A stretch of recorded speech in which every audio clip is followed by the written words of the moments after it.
Buenas tardes compañeros y maestras, nosotros somos el equipo 4 integrado por Lázaro Honorio Aque Delgado y su servidora Sonia Esperanza Martínez Vera. Les estaremos explicando el tema sobre la historia de la arquitectura renacentista, teniendo como subtemas: momento inicial, la cúpula de Santa María del Fiore; el Quattrocento, el dominio del lenguaje clásico; Bramante y la fase madura del Renacimiento; el Cinquecento, la superación del clasicismo; y por último, manierismo, los grandes maestros y el fin del Renacimiento. Comenzamos. El Renacimiento fue un movimiento cultural correspondiente al periodo del siglo XIV al siglo XVI, con epicentro en Florencia, y de ahí pasó primero a las demás ciudades italianas, especialmente a Roma y Venecia, y luego al resto de Europa. Etimológicamente, la palabra renacimiento se compone con el prefijo latino re, que significa reiteración, y el verbo nasci, que significa nacer. Por lo tanto, significaría volver a nacer. El Renacimiento retomó características de las antiguas culturas griega y romanas, lo que significó la transición de la Edad Media a la Edad Moderna. Los cambios más notorios e importantes se evidenciaron en las artes, las esculturas, construcciones, ciencia, cultura y la política, dando como resultado un cambio en la manera de entender al ser humano y el mundo en general. Hablaremos de Donato Bramante y la fase madura de la arquitectura renacentista, así como el Cinquecento. Donato Bramante fue uno de los arquitectos más icónicos de la arquitectura renacentista. El Cinquecento es la evolución del arte inicial del Quattrocento. Estéticamente se caracteriza por la inspiración de la antigüedad clásica, con sede en Roma, y se denomina también Alto Renacimiento o Renacimiento clásico. La cúpula de Santa María del Fiore es un símbolo del poder y de la prosperidad de la capital toscana, la cual sorprendió al mundo entero con su colosal cúpula diseñada por el arquitecto, escultor y orfebre italiano renacentista Filippo Brunelleschi. Las medidas de la cúpula son colosales, contando con una altura de 116 metros sobre el suelo, y su base se encuentra a 55 metros, contando con un interior de 42.5 metros. Esta cúpula es la segunda más grande del mundo, seguida de la cúpula del Panteón de Agripa. La historia de la cúpula de Santa María del Fiore inicia su construcción en 1294, cuando se empieza a construir para sustituir la iglesia de Santa Reparata. En 1418 se hace un concurso en el cual participan todos los arquitectos del momento para proponer sus diseños para la construcción de la cúpula. Habían propuesto ideas sobre colocar una enorme columna en el centro de la cúpula para que sostuviera esta misma. Otros hablaban de la idea de utilizar una piedra más ligera para que soportara el peso. Pero la que realmente llamó la atención fue la de Filippo Brunelleschi, el cual había dicho que no iba a construir solamente una cúpula, sino dos, paralelas entre sí y conectadas. Su cúpula consistía en dos casquetes concéntricos, uno interior visible desde el centro de la catedral, alojado dentro de la cúpula exterior, más ancha y más alta, y para contrarrestar el empuje lateral, reforzaría los muros anillándolos con sunchos de piedra, hierro y madera como los reflejes de un tonel. Posterior a ello, los primeros 17 metros los construiría con piedra y después seguiría con materiales más ligeros, como por ejemplo el ladrillo o la spugna. La solución que dio Brunelleschi para el cerramiento de la cúpula de base octogonal fue construir un esqueleto, el cual estaba principalmente constituido por la superposición de dos bóvedas esquifadas de ladrillo divididas en gajos. Esta innovación constructiva permitía un reparto de refuerzos que se acoplaba idóneamente a la estructura de la catedral desarrollada previamente. La cúpula está constituida sobre un tambor poligonal de fábrica recubierto de mármol, el cual fueron abiertos posteriormente una serie de óculos circulares que proveen de iluminación al interior de la catedral. En 1420 nombran director de la obra a Brunelleschi y junto a él a Lorenzo Ghiberti, que era su rival, como compañero de obra hacia él. Obviamente, pues la idea no le pareció a ninguno de los dos, ya que habían participado anteriormente en otra obra, igual un concurso, pero esta vez había ganado Lorenzo. Pero aquí se presenta un problema, ya que no había máquina alguna en ese entonces que pudiera levantar materiales tan pesados como los que se necesitaban para terminar la cúpula. Es aquí donde Brunelleschi diseña un cabrestante de 3 velocidades por medio de un sistema de poleas, engranes, tornillos y árboles accionado por una yunta de bueyes con una cuerda de 180 metros de largo. En 1423 Brunelleschi hace una jugada que hace que Ghiberti lo saquen de la obra. Este enfurece, obviamente, y como venganza, en 1426, con ayuda de su amigo o ayudante, el arquitecto Giovanni da Prato, este último hace un escrito o una crítica en contra de Brunelleschi por medio de dibujos. En 1429 aparecen unas grietas en el extremo oriental de la nave de la catedral y hace que Brunelleschi refuerce los muros con vigas de hierro. En 1434 Brunelleschi es arrestado por impagos o pagos impuntuales hacia el sindicato por los gastos de la cúpula, obviamente. Y por último, el 25 de marzo de 1436 se culmina la construcción de la cúpula. Para ello viene a su inauguración el Papa Eugenio y junto con él una asamblea que dieron la inauguración de la cúpula de Santa María del Fiore. En 1446 fallece Filippo Brunelleschi y es sepultado en la cripta de la catedral, que junto a él existe una placa en su honor. Pasando los años, embellecen la catedral artistas como Donatello, Paolo Usello y Luca della Robbia, culminando y dando a conocer a la cúpula como una de las mayores construcciones de la era renacentista. El Quattrocento, el dominio del lenguaje clásico. Se denomina Quattrocento al arte renacentista desarrollado a lo largo del siglo XV, es decir, del 1400 al 1500. Este arte, desarrollado en Florencia, Italia, se caracteriza principalmente por voltear de cierta manera a la antigüedad, es decir, retomando el arte griego y el arte romano. El panorama artístico del Quattrocento giró en torno a distintas especialidades como lo es la escultura, la pintura y la arquitectura, teniendo como objetivo en común formular un lenguaje clásico, que desembocó en el Renacimiento del siglo XVI. De artesano a artista. Tenemos que tener en cuenta que a principios de este periodo no se hablaba de artista, sino de artesano. Es entonces aquí, en este periodo del Quattrocento, que el artesano toma o cobra importancia y es donde lo empiezan a llamar artista. Y es también aquí en el siglo XVI en donde aparecen los clientes que compran las obras de los ahora artistas. Proceso de transformación. Con la cúpula de Santa María del Fiore, Brunelleschi marca el rompimiento con el quehacer gótico y es aquí donde se inicia o marca un nuevo estilo, creando iglesias con plantas cuadradas, como la Capilla Pazzi, introduciendo también el arco de medio punto, creando así el modelo de un palacio renacentista. Arquitectura del Quattrocento.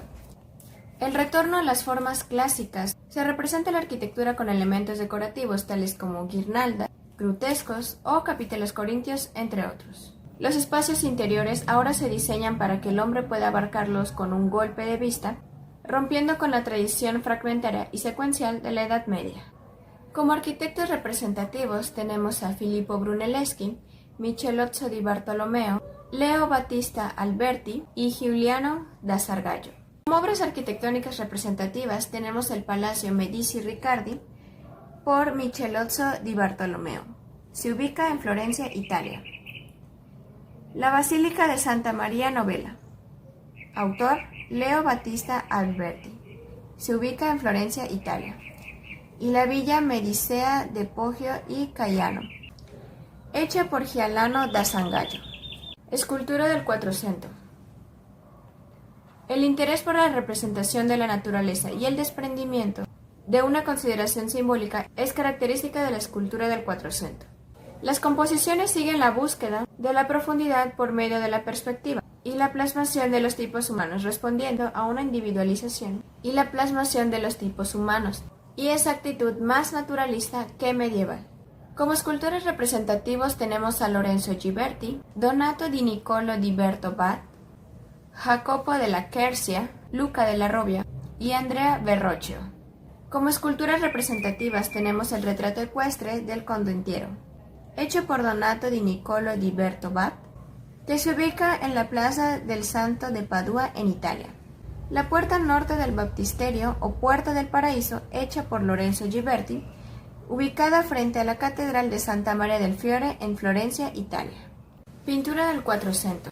Puede apreciarse en general un interés hacia lo volumétrico, la comunión narrativa de las formas y la representación de la naturaleza, dimensiones y profundidad. Las temáticas que se implementaron siguen siendo la religiosa y se desarrolla con fuerza el retrato y la pintura mitológica. Pintores representativos. Generalmente se suele establecer una división en cuanto a la pintura cuatrocentista en escuelas principales. Estas van dependiendo de la zona geográfica. Escuela de Florencia. Representantes como Fra Angelico y Masaccio, el creador de la perspectiva, además de Piero della Francesca, Paolo Uccello, Andrea del Castagno o Botticelli, con composiciones de temas mitológicos. Escuela de Umbría. Destaca Perugino, con sus composiciones sensualistas destinadas al gran público. La Escuela de Padua, con el pintor Andrea Mantegna. La Escuela de Venecia. Se introduce la técnica del óleo que posibilita la obtención de efectos lumínicos y de color muy especiales, de las que serán fuertes pintores los hermanos Bellini y Vittore Carpaccio. También destacando Domenico Veneziano.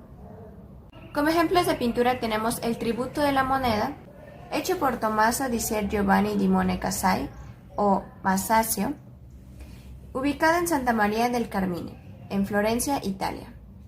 Otra obra es El Nacimiento de Venus, hecha por Alessandro di Mariano di Vanni Filippelli o Botticelli, ubicada en la Galería Uffizi en Florencia, Italia.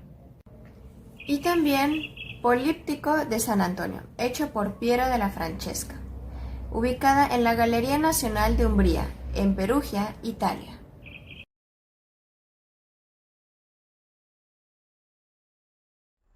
Donato Bramante es uno de los arquitectos más resaltantes de esta época y fundador de los principios básicos de la arquitectura renacentista.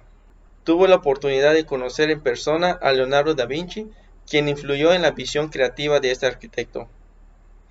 Era multifacético, pues fue inventor, escultor y pintor, y era un gran observador de la figura humana. Su obra más importante es la Basílica de San Pedro, en la ciudad de Roma, la cual perdura hasta el día de hoy y está establecido el Vaticano.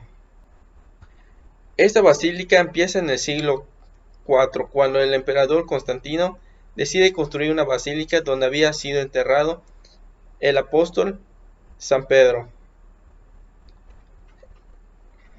En el 329, la construcción de la basílica fue terminada. La iglesia se utilizaba para la celebración de culto como cementerio cubierto y con una sala de banquetes funerarios.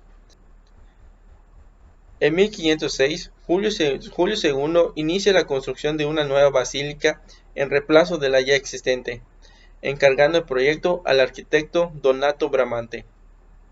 Bramante propone una planta en cruz griega, como en las iglesias bizantinas del siglo IX. Al fallecer Bramante en 1514, las obras pasan a Rafael Sanzio, quien muere en 1520, y la construcción continúa a Antonio de Sangallo, quien en 1538 concreta el proyecto. Hoy la Basílica de San Pedro es uno de los edificios más grandes del mundo y es la mayor entre las basílicas papales. La basílica mide 218 metros de largo y 136 metros de altura hasta su cúpula. Cuenta con una superficie de 23.000 metros cuadrados. Esta basílica ha sido considerada como la obra arquitectónica de gran importancia, ya sea por su magnitud de su fachada o por la calidad de su trabajo. Bramante es la figura que representa el paso del Quattrocento al Cinquecento, en lo que se suele denominar la fase madura del Renacimiento. No solo conocía las posibilidades del lenguaje clásico, sino también entendía las características y el ambiente de su época. ya que fue capaz de aplicar el conocimiento antiguo a una nueva forma, sobresaliente y sobre todo clásica. Así, su Basílica de San Pedro en Roma no solo es una relectura de los templos griegos de planta central, sino que convirtió casi en una maqueta gigantesca del proyecto de la cúpula de San Pedro, cuyas dimensiones eran comparables con el Panteón o la de Santa Sofía de Constantinopla. La superación de los clásicos se dio especialmente en la medida que los arquitectos propusieron soluciones espaciales clásicas para proyectos nuevos, como en los grandes palacios, diferentes de las construcciones romanas o en las nuevas catedrales o basílicas. Elementos como la bóveda y la cúpula se usaron en una forma nueva y se emplearon las órdenes dórico, jónico y corintio, característicos de la arquitectura de la antigüedad.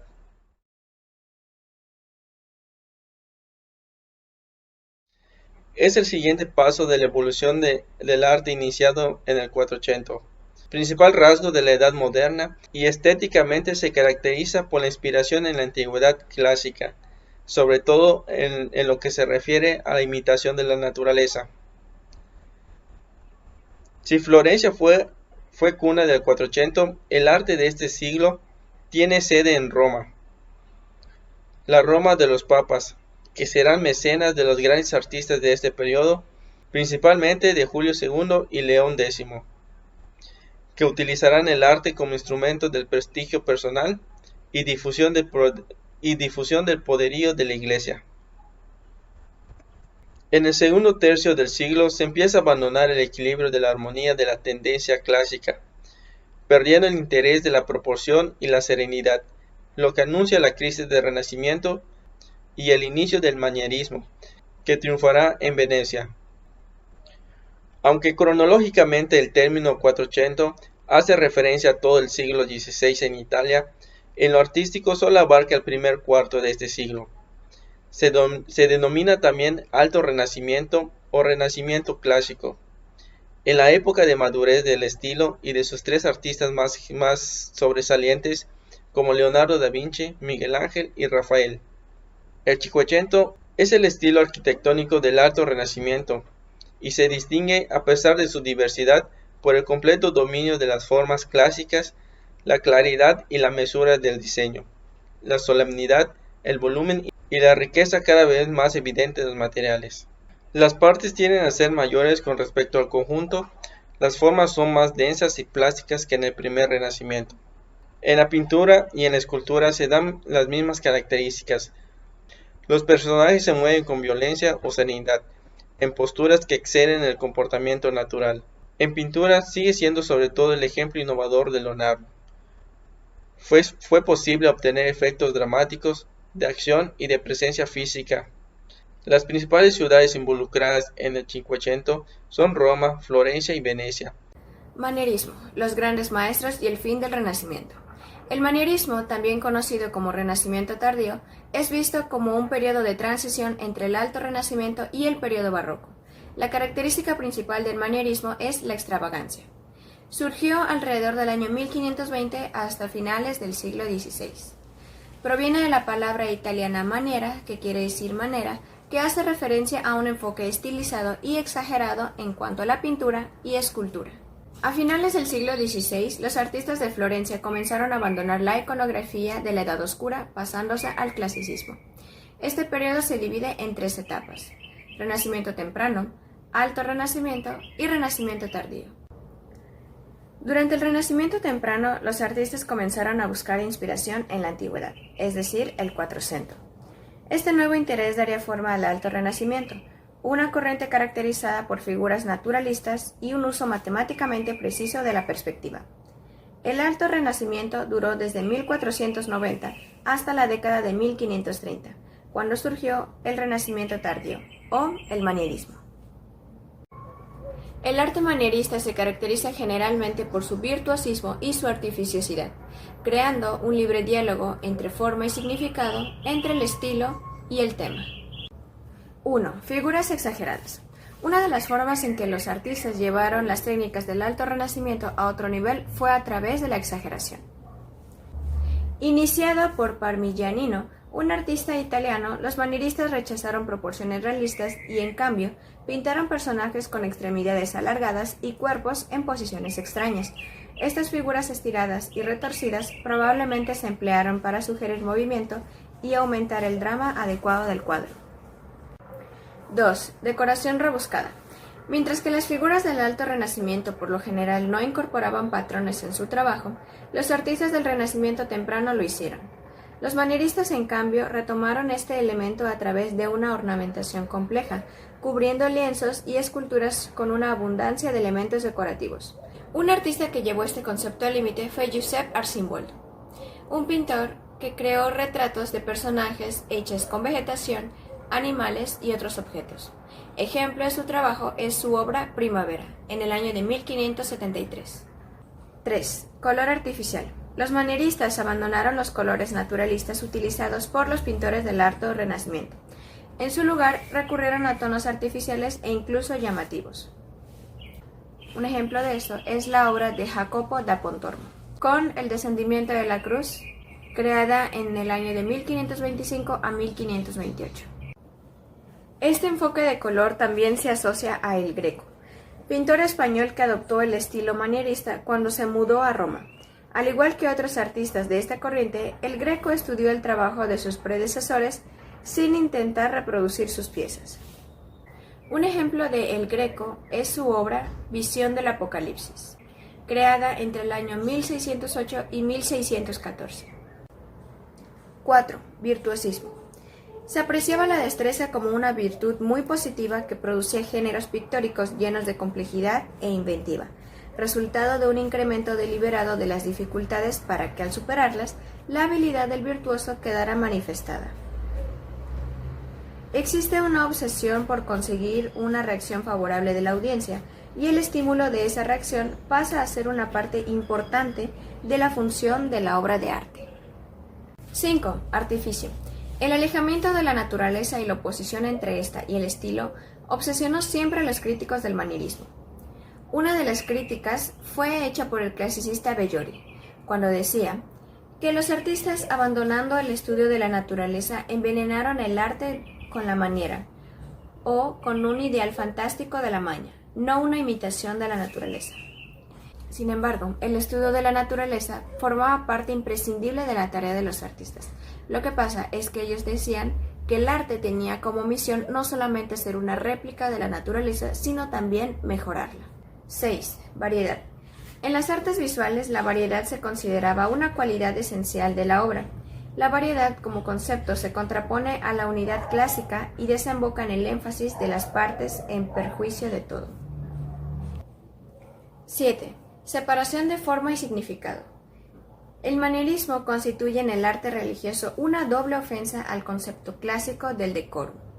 En primer lugar, era un arte que no expresaba primordialmente el tema, y en segundo lugar, conducía a menudo exhibiciones de desnudos y artificios que eran innecesarios en un sentido funcional y contrarios a lo que debía perseguir una obra religiosa.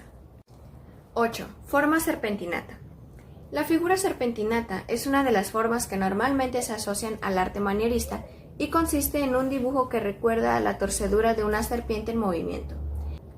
Es una forma que evoluciona a partir del contraposto u opuesto al clásico, según el cual las partes del cuerpo se disponían asimétricamente, de modo que el giro de la cabeza se oponía al de las caderas. Una pierna recta sostenía el peso del cuerpo, mientras que la otra quedaba libre y flexionada. Pero todas las asimetrías se conciliaban en un equilibrio final. El primer artista que exageró el contraposto fue Miguel Ángel en la escultura del Genio de la Victoria. Arquitectura manierista.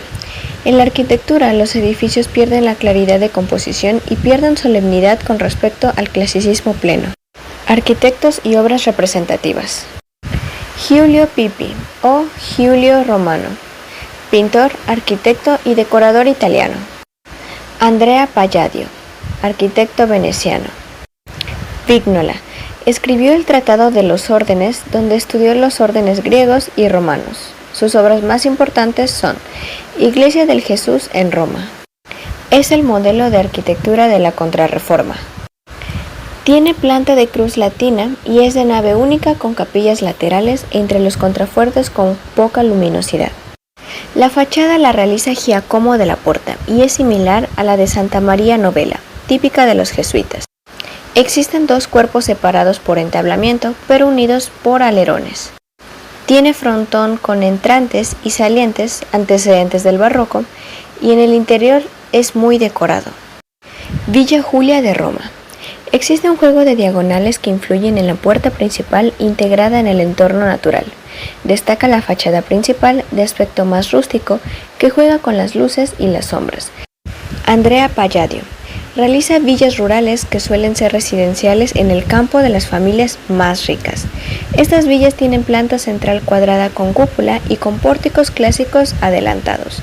Sus obras más importantes son Villa Rotonda. Contiene planta cuadrada con cúpula central.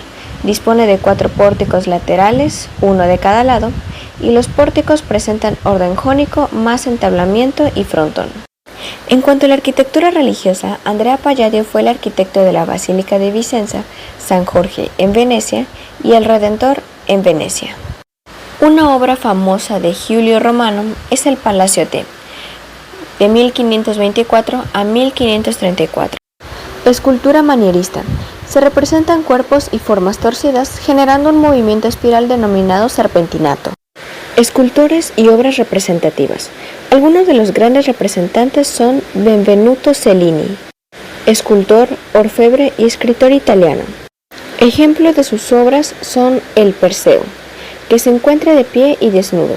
La figura se encuentra sobre un alto pedestal y soporta con su mano la cabeza de Medusa.